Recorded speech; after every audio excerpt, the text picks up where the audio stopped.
Oke Sobat Waras, video yang Anda saksikan ini adalah detik-detik sebuah menara di Gaza itu roboh akibat serangan dahsyat Israel.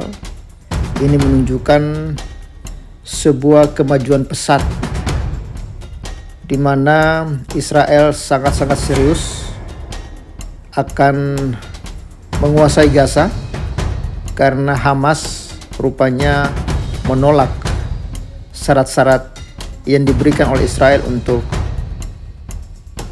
gencatan senjata, karena Israel mensyaratkan kalau ingin dihentikan perang maka Hamas harus tinggalkan Gaza dan Hamas harus membebaskan seluruh sandera, baik yang hidup maupun yang sudah tewas di tangan Hamas.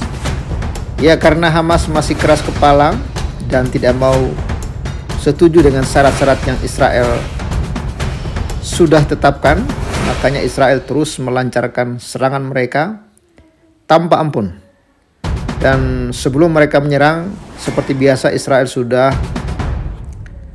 mengirimkan selebaran-selebaran agar masyarakat sipil meninggalkan lokasi target serangan Israel.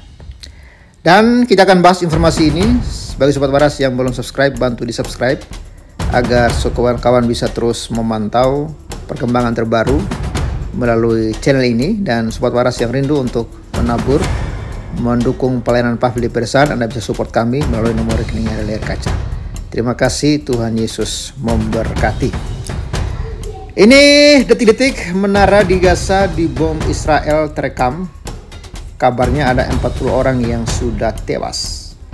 Militer Israel peringatkan warga Gaza mengungsi ke selatan sebelum serangan. Itulah adab dari Israel. Mereka tidak pernah menyerang tanpa memberikan pemberitahuan terlebih dahulu. Menara tinggi dihantam, 40 orang yang sudah tereliminasi.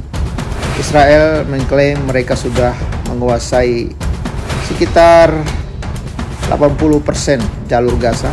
Militer Israel pada Sabtu tanggal 6 bulan 9 2025 memperingatkan warga Palestina di kota Gaza untuk mengungsi ke arah selatan sebelum melancarkan serangan udara terhadap sebuah menara tinggi di kota tersebut.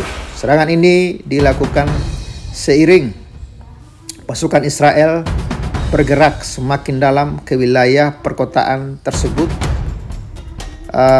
Ini ya, perkotaan terbesar di jalur Gaza yang selama berminggu-minggu menjadi sasaran operasi militer setelah Perdana Menteri Benjamin Netanyahu memerintahkan perebutan kota itu. Netanyahu menyebut kota Gaza sebagai benteng Hamas dan menegaskan bahwa penguasa penuh atas kota tersebut diperlukan untuk mengalahkan kelompok militan Palestina. Namun langkah ini berpotensi menggusur ratusan ribu warga sipil yang sebelumnya telah berlindung di sana. Sebelum perang pecah pada Oktober 2023, kota Gaza dihuni sekitar 1 juta orang, hampir separuh dari total populasi di jalur Gaza.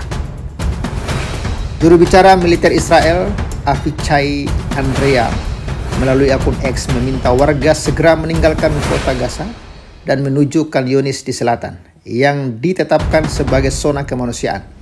Ia berjanji warga yang mengungsi akan mendapatkan akses makanan, layanan kesehatan, dan tempat perlindungan. Meski begitu, serangan udara tetap menghantam sebuah menara tinggi di pusat kota yang menurut Israel digunakan Hamas untuk kepentingan militer. Hamas membantah klaim itu dan menyebut bangunan tersebut sebagai tempat perlindungan bagi pengungsi. Itulah Hamas, selalu berlindung di balik pengungsi. Rekaman yang dibagikan Menteri Pertahanan Israel Katz memperlihatkan gedung bertingkat itu runtuh dan menimbulkan debu tebal setelah serangan. Belum ada laporan resmi mengenai jumlah korban jiwa dari insiden tersebut. Sementara itu, otoritas kesehatan Gaza melaporkan sedikitnya 40 orang tewas akibat serangan udara dan tembakan Israel di seluruh wilayah Gaza pada hari yang sama. Separuh di antaranya berada di kota Gaza. Israel mengklaim telah menguasai hampir separuh kota Gaza dan sekitar 75% wilayah jalur Gaza secara keseluruhan. Namun pertempuran intensif yang terus berlangsung memicu gelombang pengungsian baru sekaligus kritik internasional. Amnesty International mendesak Israel menghentikan serangan dan pengungsian massal, menuduh militer menghancurkan rumah-rumah dan menewaskan puluhan orang sipil dalam beberapa hari terakhir. Yaitu kawan-kawan informasi ya, ini menjadi pertempuran sengit dan penghujung bagi kemusnahan Hamas. Karena kota Gaza kalau sudah dikuasai Israel, maka otomatis Hamas sudah lumpuh, Hamas sudah tidak berdaya, dan Hamas pasti ya akan musnah selama-lamanya. Kita doakan saja supaya teroris ini segera musnah atau setidaknya bertobat. Kalau mereka nggak bertobat ya harus dimusnahkan. Gimana untuk kawan-kawan? Berikan komentar Anda dan support terus Pavel 88 Channel. Bye-bye. Kami mengucapkan terima kasih kepada channel Pavel 88, sahabat waras yang sudah mendukung kami dalam pelayanan di desa-desa, khususnya di daerah Kabupaten Poso. Terima kasih untuk pelayanannya, kami telah menerima manfaat dari pelayanan Pavel 88. Kiranya Tuhan memberkati selalu, terus dipakai bagi hormat kemuliaan nama Tuhan. Tuhan memberkati. Shalom.